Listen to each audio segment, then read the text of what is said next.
Okay, so I'm just sitting here before class. I'm sitting in my office. I'm about to go out and teach. There's a whole room of gentlemen out there waiting for me. When I do my rounds tonight, I'm going to film them for you guys. And my focus is going to be reverse De La Riva, and back taking. Okay, let's get into it. So, so the focus for these rounds was reverse De La Riva, so an inside base guard. You can see I'm doing here. De La Riva, the outside version of that. And then my overall focus was to try to get to the back. Now, I didn't really want to leg lock this day. So it's actually quite tricky when you segment your training this much, because there's so many times here where other things are here. I'm working an outside De La Riva breakdown. I'll just break this down as I go. See, I'm putting my knee behind his knee, trying to do a leg drag position. He's doing a good job of sitting on his butt there. And I put that in the memory bank. I actually invert back through the other way and try to expose. And he's blocking with his arm, but he does leave that arm exposed when he reaches back for that underhook. We'll see if that comes up again. Yes, what I was saying was there's so many times here I use a scoop De La Riva breakdown, expose the far hip. He thinks about going in my leg, but I extract my knee. See, I pulled my knee around the corner, and then my right shoelaces come in, and now I'm on my way to the back. Double hands on the far side so I can heist up, and hooks come in. And for the round, that'll be a win for me. So now I'll go on top and pass. Don't stress too much about the passing. I was just playing around going outside his guard. Dean's a bit smaller than me, so I didn't want to just mush him up the middle too much.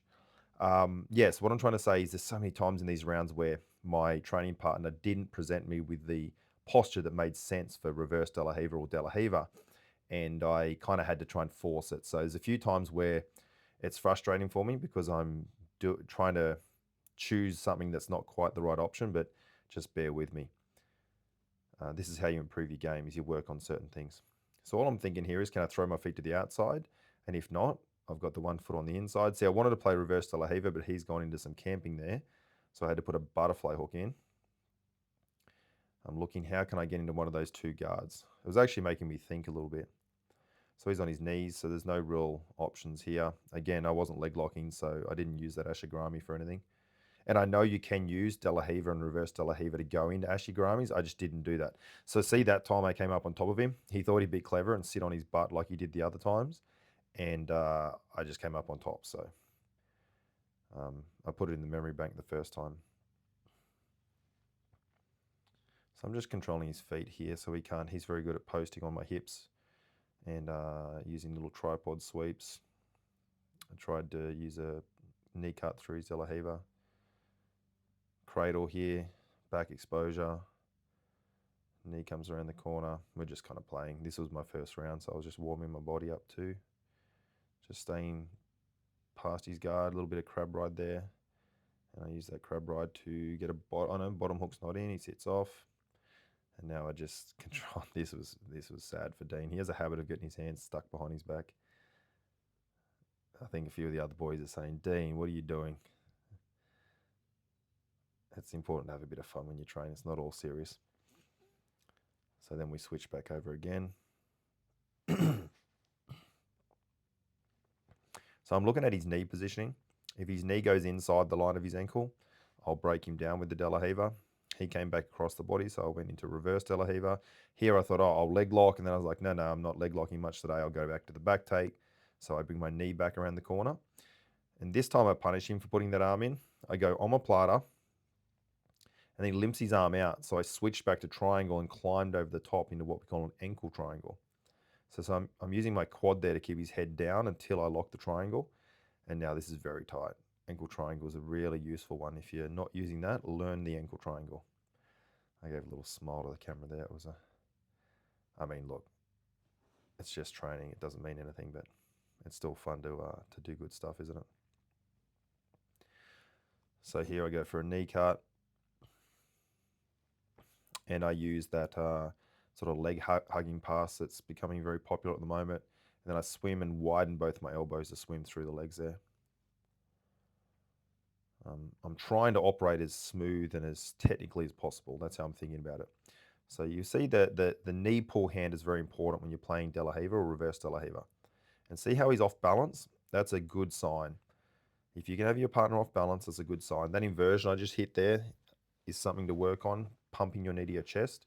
So not inverting by kicking off the mat, by actually pumping your knee to the chest. control his top shoulder so he can't turn away from me. See, he's trying to turn away because he doesn't want that top hook to come in. But if you've got their top shoulder, it's very hard for them to actually physically turn away, which is kind of what I'm demonstrating here while I put my hand on his mouth. I'm kind of just playing with Dean. None of this is, that's not all that technical what I'm doing there, just pinning his shoulders. So I'm disallowing the engagement. See, I come in and engage his hands. I push him back because I don't want him seated. I actually slipped over there. I thought I was going to squash poor Dean. See, he's got a good little tripod sweep on him. So I control the feet, clear out his De La Riva. I should have actually taken a left-hand thumb post on his top shoulder to flatten him out a little bit there, I think. Now I look back at it. And he's pummeled both feet to the inside. And but he's left that top arm exposed. Front headlock, guillotine. Had a nice army guillotine. The timer went there, and fun little round with Dean. He's good. Hey guys, I hope you're enjoying the content. Thanks for watching. If you want to see more from me, I've got Sydney West Online. It's sydneywestonline.com. If you go on there, there's a whole bunch of content, classes, rolling rounds, Discord. I can teach you more jiu-jitsu. Now, I was in two minds as to whether to put this round in or not. The reason being, Ian's a staller. That's the nicest way I can put it. He does a lot of disengaging and moving away, and for the round that I wanted, he obviously just wasn't giving that to me. So normally what I'd do with Ian is I'd just put him on his back and pass him and mush him, but I wanted to work on guard, and he just wouldn't have any of it. So I'm in this weird position here. I'm like, he doesn't know I'm trying to work on something, but I'm trying to work on something. He refuses to give me any of it. And because I'm trying to show you guys a specific thing, I don't switch modes, and it's just a bit of a scrappy round. But I'm going to put it in anyway. I'll show you a few of the things that happen. I decided to do a few things. Let's put him in a triangle here. I probably should have had it. Does a good job of clearing my legs out. So you can see I'm trying to knee pull. He sprawls his legs away. He's got short, powerful legs, so he can be slippery. He wants out of there, so I'm attaching myself here to him. As I make that pummel, was probably a mistake with someone who wants to run away, and I'll learn from that. I won't do that again. So front headlock's a good way to control someone like this and just settle them down. Now there is something I'm doing with my back taking. I let him up there, and then I decided rather than going back into guard, I'll throw him on bottom position because I was a little bit frustrated with the fact that he wouldn't let me practice my guard or really anything, but that's okay. So I didn't shoot on him. I was just pulling his head down. He's got a very short neck that's kind of just attached to his head, so it's actually somewhat tricky to get a front headlock on him. But at this stage, I thought I'll just make him tired and settle him down a little bit. That was a nice. See what I did there? I used an ouchi, an inside trip, and I snapped him at the same time, so his base disappeared on him. And see that there? So that's what I want to. That's going to come up in this training session. When you put your hook in, my left hook came in there. I opened my knee. So a lot of you go to put your hook in, and you leave your knee closed, and then you get jammed up on their quadricep when you try to put the hook in. So watch for that later, because I'm going to make reference to that again. When I open my knee excessively, you can get the hook in, and this is something I noticed Gordon and Hodger Gracie doing, and it's a small detail that goes a long way to getting the far hook when you're attacking the turtle. So have a think about that. We're going to bring that back later. At this stage, I'm just trying to find a gap underneath Ian's neck. Again, if you want to fast forward this round, go for it, but I think there will still be a few useful things. I'm trying to trap the arm there. He obviously wants to turn. So I put him in a belly down series, and I'm kind of thinking, Ian, I'm trying to work back taking here, and you're giving me mount exposure. So normally I would katagatame him in this stage. I would just take my left arm under his armpit and do that. So see the foot-to-foot position? I'm taking my feet and pressing them into each other, and then that's allowing me to widen my knees and drive my hips in. So there's a lot of hip pressure here. It doesn't look like much, but there's a lot of hip pressure. I'm driving down into his back, and yeah, he's kind of pinned here at this stage. You put his arms above his head, and there's just nothing to be done. He ends up tapping. I don't think he liked the hip pressure. So I think, okay, we're resetting. Let's see if I can Tyson Pedro going to head kick someone in the background there. So I think, okay, let's see if we can get back to what I want to try and work on today. So I switched to a scoop, see if I can get a better control of him. Scoop is a better way to stay attached. I should have wrestled up there, probably on the double leg. So I've got an underhook front headlock, which is good if someone's driving into you, but he's running away. I don't think it's quite as good if they're running away from you. Tried a little trip backwards there. It's all just a bit scrappy and messy because I'm kind of in two minds between little Diashi Harai there and knock his feet out from it. See that? See the widening of my knee? See my left knee's open there? That's what I want you to have a think about when you're taking the back with the hooks, particularly the far hook. And we just reboot what we've been up to. See, every time he posts up on his hands, I take his hands away from him. So guys like him who want to build back and build back and build back to base, I'm not sure what he's shaking his head out there. You just take their hands out and put them up above their head. So I'm trying to go foot to foot, but I think my left foot is out at this stage. And as soon as there's room, I'll put it back in. I popped up to a heel on the mat there, or else he would have put me back into half guard. And we settle into the mount. Again, I didn't want to be working mount, so what I was doing was getting an arm wrap so I can go back into back taking, because my goal was to show back taking. So again, yeah, I can rack the points here, but that wasn't the big focus. The focus was strangles and back takes. This is that's actually a technique I'm doing there. It looks like it's just gooning stuff, but if I can't get under their chin and they've got a head basically just glued to their shoulders, I use that variation where I sort of twist their chin. Okay, so here we are with the plumber. I think I've shown you guys him before. He's a young blue belt, super athletic. I keep saying this. Saunders gets very sad when I say that I think the plumber's a better athlete than him. And the plumber wasn't playing nicely for me. So he's been getting leg locked a bit. So he's decided he's going to body lock. So he's working on body lock passing, unbeknownst to me. And I'm trying to work on De La Riva, reverse De La Riva. And so the styles are just not going to match each other. So you can see he's looking for the perfect body lock entry, and I'm trying to just grab his legs so I can show you guys some De La Riva stuff. So again, kind of interesting round, but that's how it goes in training. He's limping out of the grip, so I start in the upper body and build up. Now I've got reverse De La Riva. I invert underneath. He spins away. Probably could have come up with a double leg there. Something I didn't do enough of in these rounds was wrestling up when they turn out of the inversions. I'm thinking about far K guard here. He's got his knee quite far away from me, so normally you would go to the upper body, but again, I'm kind of hyper focusing on the lower body stuff. I see an opportunity to try and work this here, and anytime you're in that deep position, he can go for his own leg lock. But I come up and look at this. I use a little bolo variation there, and I expose his back. So now he's got an underhook here. So I thought, you know what, I'm going to punish you with a triangle, and I leave his underhook in position. So I've actually got him in a sort of lat arm bar, and the triangle is pretty miserable for him actually, and he has to tap to that one. So that was a bit of De La Riva play, little bolo as he sat back into my legs out of that deep De La Riva hook. So don't get scared when people sit back into your legs, just come up on top of them. That's a good detail there, and someone else does it later. I'll show you again in one of the later rounds. So yeah, I'm just trying to get his legs. His legs are away.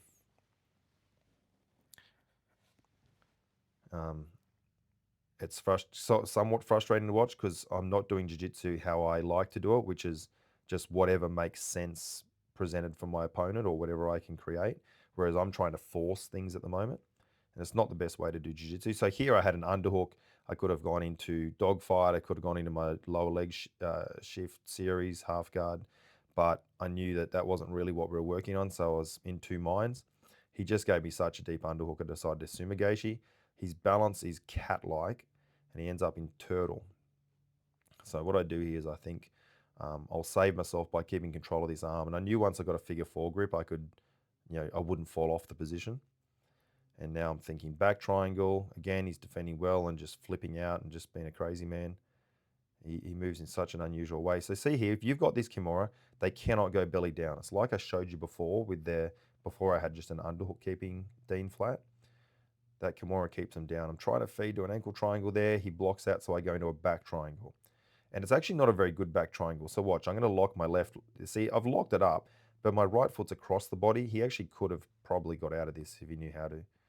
It was tight, but he just didn't know how to defend it. He's kind of shaking his head. He's still green. Once this guy learns a bit more jiu-jitsu, I think I'm in trouble. Okay, so off we go again. Can I get hold of some type of connection here? Legs go away. Realistically, I should be hand fighting a bit more to pull him in and drag him into the position, but I'm somewhat tunnel vision at the moment. Trying to get hold of legs. He threatens jumping over. And he goes to his body lock. So obviously there's no reverse De La Riva to be had here. So what I like to do at the moment in body lock is to basically cause a wrestling exchange. So I like to go over back and come up and hit switches. So what I'm going to do, you'll probably see my right arm go inside his leg here or inside his back. We'll see. See if I heist up. Yeah, you'll start to see me come up to an elbow. And this is something I like to do a bit of. He's actually doing some good passing there. So I come on my side. I'm going to try to build height. There it is. And now I'm trying to bring my knees back in. It's a nice knee cut there.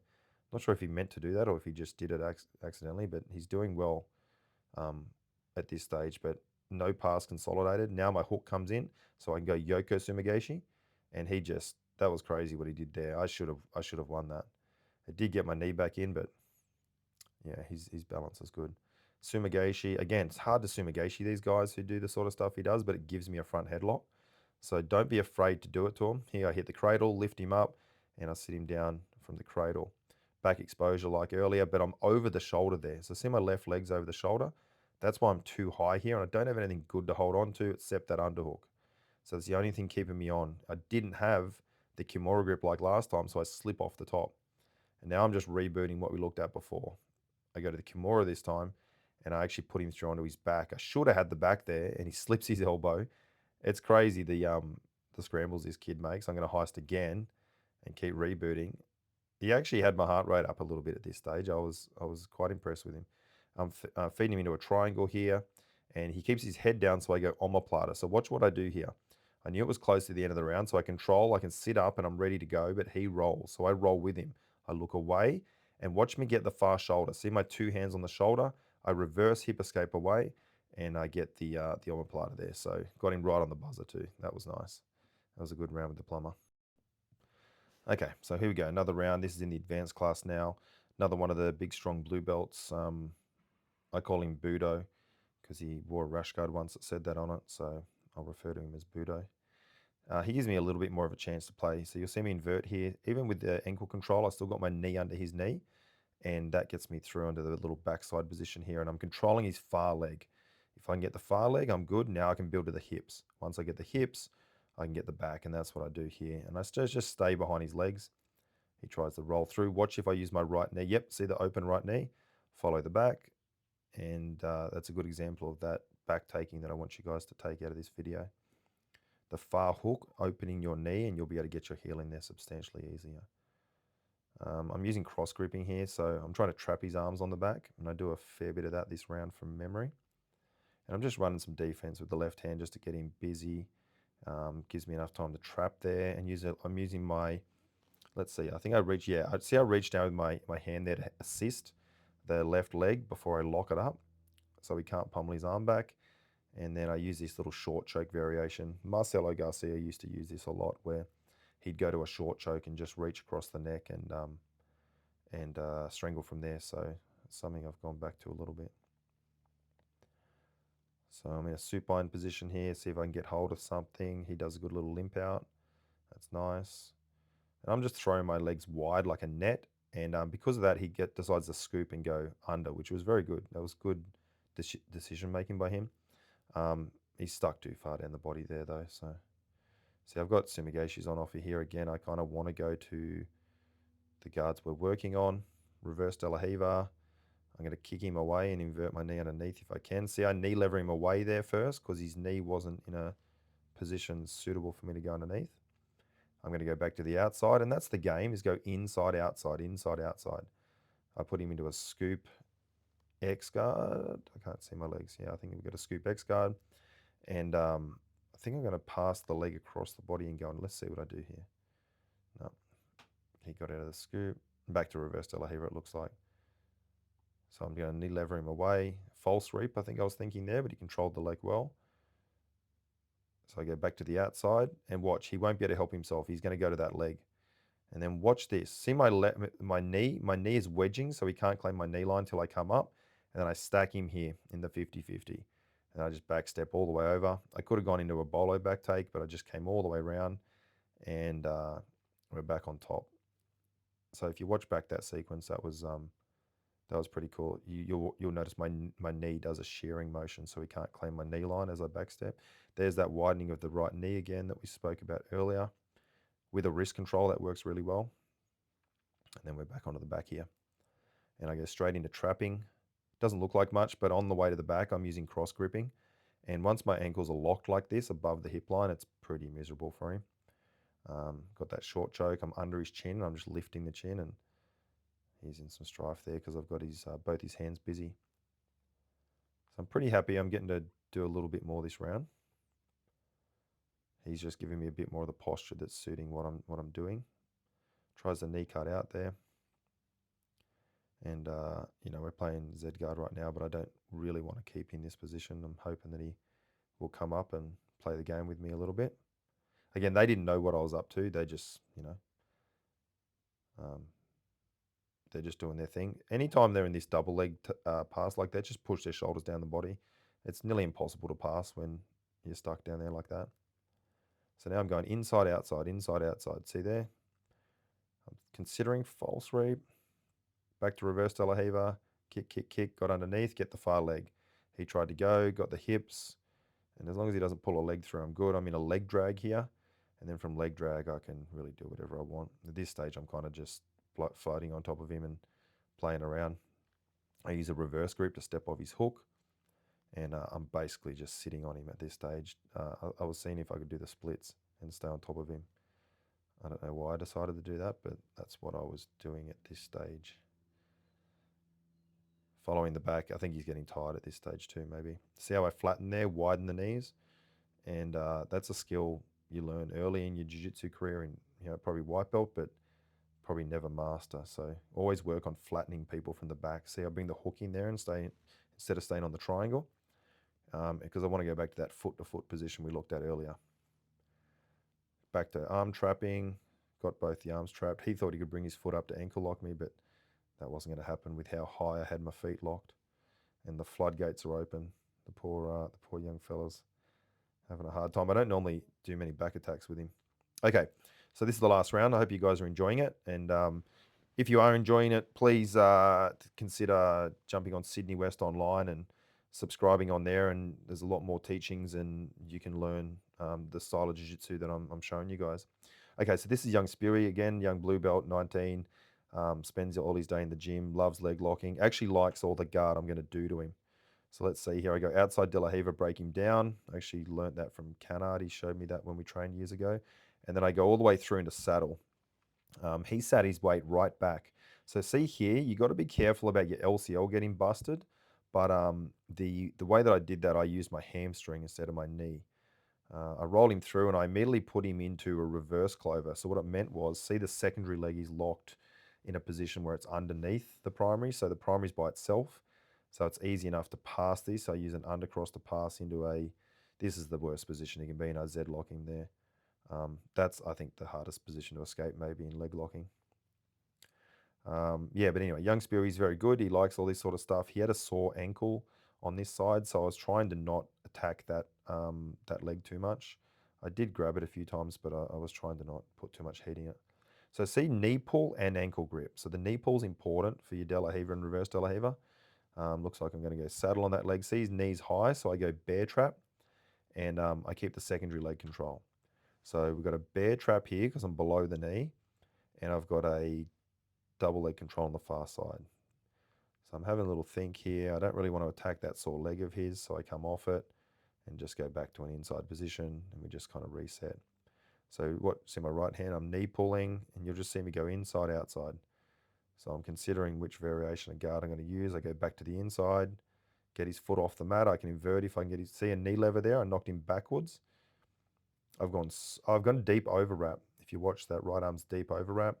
So there's different grips. So I can either hook grip the ankle, over wrap the ankle, elbow deep. This is actually cool. I think I crab ride him here. So I face roll and crab ride, and I use my crab hooks to bring him up. Or you can use a scoop, the three grips on the ankle. I widen my knee in that situation there too. If you watch that, when that hook came in, that's the same detail I've been telling you guys about. Straight away cross gripping. He does a good job of forcing me high here. So I couldn't get under his neck.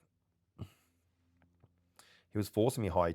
He was trying to force me into a back triangle. So I just locked his arm in position and I went with my reverse anaconda, which if you get my DVD on BJJ Fanatics, you'll learn how to do.